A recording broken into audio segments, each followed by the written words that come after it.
Hello friends, आपके अपने ही channel ठीक है में स्वागत है। सीधे बात करेंगे सेवन्थ फेज से जुड़ी तमाम अपडेट्स के बारे में। आज आप स्क्रीन पे जो देख रहे हैं दैनिक भास्कर का ये आर्टिकल से जो काफ़ी महत्वपूर्ण है सेवन्थ फेज को लेकर। सेवन्थ फेज आप सभी को पता है, सभी अभ्यर्थी लंबे अरसे से इंतजार कर रहे हैं और इसकी सुगबुगाहट पहले से काफ़ी तेज हो चुकी है। पिछले महीनों कई अभ्यर्थी धरना प्रदर्शन किए, तब जाके नोटिफिकेशन जारी हुआ इस मसले को लेकर कि रिक्तियाँ का डाटा इकट्ठा किए जाए, जो सेवन्थ फेज की पहला स्टेप है। प्राइमरी, उच्च माध्यमिक, माध्यमिक सभी तीनों की भर्तियां होनी है सेवन्थ फेज के अंतर्गत, और जुलाई के अंत तक ये कहा गया कि नोटिफिकेशन ये आएगा। तो अगस्त और सितंबर का महीना जो है ये काफ़ी उत्सुक भरा हो सकता है, काफ़ी सुखद हो सकता है, बशर्ते कि हम लोग सीटेड बीटेड जो अभ्यर्थी हैं इसी तरफ शिक्षा विभाग पे चौतरफा दबाव बनाए रखें, अपनी तरफ से कोई ढिलाई न करें।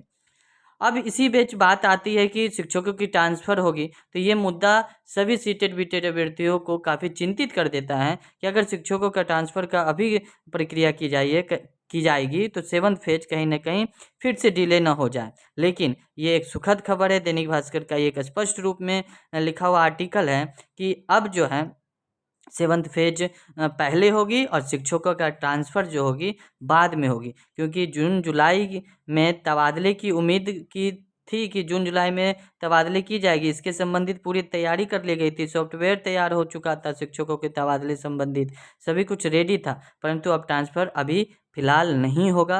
ये सेवन्थ फेज के अभ्यर्थियों के लिए, सीटेट बीटेट अभ्यर्थियों के लिए काफ़ी सुखद खबर है। तो आज का ये अखबार जो है दैनिक भास्कर का ये आर्टिकल से आप देख सकते हैं 7वें चरण में आप सभी को मालूम है प्राइमरी, माध्यमिक, उच्च माध्यमिक की बहाली होनी है, तो इस लिहाज से काफ़ी इंपॉर्टेंट बन जाता है। आइए डिटेल्स में पढ़ते हैं। आगे बढ़ने से पहले दोस्तों हम्बली रिक्वेस्ट है कि आप हमारे चैनल पे नए हैं तो चैनल को सब्सक्राइब कर बेल आइकन जरूर प्रेस करें, क्योंकि आपका सपोर्ट हमें हौसला अफजाई देता है, करता है, और हम वीडियो बनाने के तत्पर रहते हैं ताकि आप तक यूं ही इन्फॉर्मेटिव वीडियो पहुंचाते रहें। सीधे रुख करते हैं इन आर्टिकल्स के डिटेल्स की तरफ। आप देख सकते हैं लंबा हुआ इंतजार, प्रारंभिक उच्च माध्यमिक स्कूलों में होनी है नियुक्ति। पहले जून जुलाई में तबादले की थी पूरी तैयारी, लेकिन अब तबादले से संबंधित बात हट गई है, तो अब सेवन्थ फेज पहले होगी। एक रोड़ा था छोटा सा, कहीं ना कहीं सरकार को फिर से शायद एक्सक्यूज देनी पड़ती कि अब बहाली अक्टूबर नवंबर में होगी, लेकिन अब मेरा व्यक्तिगत मानना है कि एनी हाउ 2022 में तो बहाली हो ही जाएगी सेवन्थ फेज की। अगस्त सितंबर काफ़ी क्रिएटिव महीना होगा, उत्सुक भरा होगा। शिक्षकों का ट्रांसफ़र अटका, पहले 7वें चरण की भर्ती। ये आप सोच सकते हैं, एक वो व्यक्ति जो सीटेट पास बैठा हुआ है, बेरोज़गारी का आलम झेल रहा है, वो सोच रहा है कि काश मुझे शिक्षक की नौकरी लग जाती तो 28, 30, 35 हज़ार मुझे तनख्वाह मिलती। वो छोटे-छोटे सपनों को बुन रहा होगा कि तनख्वाह मिलेगी, ये करेंगे, वो माँ-बाप का सेवा करेंगे, आँख बनाएँगे। ये तमाम छोटी-छोटी ये सपना है मिडिल क्लास के फैमिली लोगों को। तो ये काफ़ी महत्वपूर्ण हो जाता है सेवन्थ फेज हज़ारों, 80 हज़ार, 1 लाख अभ्यर्थियों के लिए। तो काफ़ी इसमें कोई रोड़ा नहीं आना चाहिए, इसलिए आपसे हम्बली रिक्वेस्ट है सीटेड बीटेड वाले अभ्यर्थियों से कि सरकार पे दबाव बनाए रखें। एनी हाउ अगस्त सितंबर में नोटिफिकेशन सेवन्थ फेज की किसी तरह लानी है, हम लोगों को उसमें पार्टिसिपेट लेना है। अब आगे क्या कहा जा रहा है कि 2 साल से तबादला का इंतजार कर रहे हैं 3 लाख से अधिक स्कूली शिक्षकों को अभी और इंतजार करना होगा। प्रारंभिक से लेकर उच्च माध्यमिक स्कूलों में रिक्ति पदों पर शिक्षकों की बहाली की शिक्षा विभाग की तैयारी के कारण तबादला फिलहाल फंस गया। माना जा रहा है 7वां चरण की बहाली प्रक्रिया पूरी होने के बाद ही तबादला होगा। तो ट्रांसफ़र वाले को अभी 2 महीना 3 महीना अगर ट्रांसफ़र नहीं भी होता है तो कोई फ़र्क नहीं पड़ता है। लेकिन जो बेरोज़गारी का आलम झेल रहे हैं, अगर उनको और लंबा इंतज़ार करना पड़ेगा, 2019 से अभी तक इंतज़ार ही कर रहे हैं, तो ये अच्छी बात नहीं है। छठे चरण में रिक्त रह गए 48,000 पदों के साथ ही सितंबर 2019 से 31 मार्च 2022 तक रिक्त हुए शिक्षकों के पदों की गणना कर 30 जून तक शिक्षा विभाग ने रिपोर्ट मांगी है और 30 जून तक सभी को रिपोर्ट सौंपनी है, सभी जिला पदाधिकारी को। 7वां चरण प्रारंभिक स्कूलों में लगभग 80,000 शिक्षकों की बहाली के लिए वैकेंसी जुलाई के अंत तक आनी है। जुलाई के अंत यानी अगस्त के प्रथम सप्ताह। और छठे चरण के तहत हाई स्कूल में चल रहे 32,714 शिक्षकों की बहाली की प्रक्रिया अभी चल रही है। 27-28 जुलाई को उनको चयनित अभ्यर्थियों को नियुक्ति पत्र दिया जाना है और यही 28 जुलाई को पूरी तरह से छठा चरण बिल्कुल माध्यमिक उच्च माध्यमिक की भी समाप्त हो जाएगी। इसके बाद हाई स्कूलों में रिक्त सीटों की गणना कर लगभग 1 लाख शिक्षकों की बहाली की रिक्ति सितंबर तक आने की बात कही जा रही है।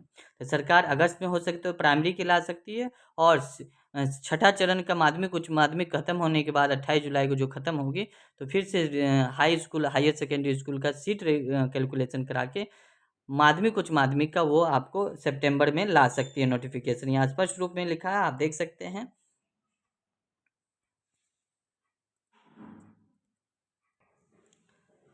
है ना। उसके बाद कहा जा रहा है कि इसके बाद हाई स्कूल में रिक्त सीटों की गणना कर लगभग 1 लाख शिक्षकों की बहाली के लिए रिक्ति सितंबर तक आने की बात है। वैसे शिक्षा विभाग शिक्षकों के तबादले के लिए सॉफ्टवेयर तैयार कर रहा है। एनआईसी के माध्यम से सॉफ्टवेयर की तैयारी भी अंतिम चरण में, लेकिन अब सॉफ्टवेयर जो तैयार है वो होने के बाद तबादला अभी फिलहाल संभव नहीं है। आप यहाँ पे डिटेल्स में पढ़ेंगे तो ऐसे किया जाना था ट्रांसफर। इच्छुक शिक्षकों को आवेदन सॉफ्टवेयर के माध्यम से देना है।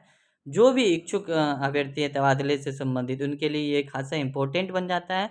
तबादले के लिए सॉफ्टवेयर के माध्यम से इच्छुक शिक्षकों के आवेदन लिया जाना था। पहले शिक्षा विभाग का एक लक्ष्य था कि गर्मी की छुट्टी में शिक्षकों की तबादला की प्रक्रिया पूरी कर ली जाए ताकि बाद में स्कूलों की पढ़ाई इस कारण बाधित नहीं हो। शिक्षकों की तबादला संबंधित नीति शिक्षा विभाग ने 2020 में बना ली थी। सभी डीओ जिलावार, नियोजन इकाईवार, विषयवार, कोटिवार रिक्त पदों की सूचना वेब पोर्टल पर अपलोड करना है। जिस कोटि के शिक्षक है उस कोटि के लिए तबादले के लिए आवेदन कर सकते हैं। ये और बोला जा रहा है जिनके सर्टिफिकेट जांच नहीं हो सकी है, सेवा शर्त के आधार पर लगभग 3 लाख प्रारंभिक स्कूल में नियोजित शिक्षकों में से निगरानी जांच में फंसे लगभग 85,000 शिक्षकों के आवेदन तक मौका नहीं मिलना था। तबादले के लिए ये शिक्षक होते हैं पात्र। सुन लीजिए कि जो शिक्षक 3 वर्ष की सेवा पूरा कर चुके हैं, जिन पर अनुशासन का निलंबन की कार्रवाई नहीं चल रही हो, 2006 से 15 के बीच नियोजित शिक्षकों के प्रमाण पत्र निगरानी ने सही पाया हो, जो शिक्षक नियोजन नियमावली के तहत प्रशिक्षित हैं, आवेदन देने की तिथि तक शिक्षक का वेतन भुगतान हो चुका हो और जिन शिक्षकों की नियुक्ति दिव्यांग के लिए आरक्षित पद पर हुई है वे ही इस श्रेणी के माने जाएंगे। तो ये एलिजिबिलिटी थी आपको तबादले के लिए। जो पात्र हैं उनकी एलिजिबिलिटी क्या है यहाँ पे दिया हुआ है, आप पढ़ सकते हैं। यहाँ पे स्पष्ट रूप में लिखा हुआ है। और पुरुषों के शिक्षकों के अंतर जिला तबादला अंडर म्यूचुअल आधार पर मिलना था। इसे डिटेल्स में पढ़ लीजिएगा। दिव्यांगों महिला को भी प्राथमिकता, बीमार ई का प्रमाण पत्र भी देना होगा और वरीय शिक्षकों को मिलेगा वरीयता, डीओ जिले में नोडल पदाधिकारी। तो ये आज का महत्वपूर्ण खबर था। सबसे महत्वपूर्ण खबर ये थी कि तबादला फिलहाल रोक दी गई है और 7वां चरण पहले होगी प्राथमिक बहाली, उसके बाद ट्रांसफ़र की बात होगी। तो पहले 7वें चरण की भर्ती, फिर ट्रांसफ़र।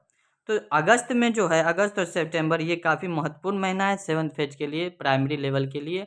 और जुलाई के बाद 28 जुलाई के बाद हायर सेकेंडरी का भी सीट कैलकुलेशन होगा, जो सितंबर में उसकी भी हायर सेकेंडरी की नोटिफिकेशन आएगी। तो मिलते हैं नेक्स्ट वीडियो में नेक्स्ट अपडेट के साथ, इसी उम्मीद के साथ कि सीटेड बीटेड वाले अभ्यर्थी एकदम मुस्तैद रहेंगे नोटिफिकेशन पाने के लिए और हमारे चैनल पर यूं ही बने रहेंगे। धन्यवाद।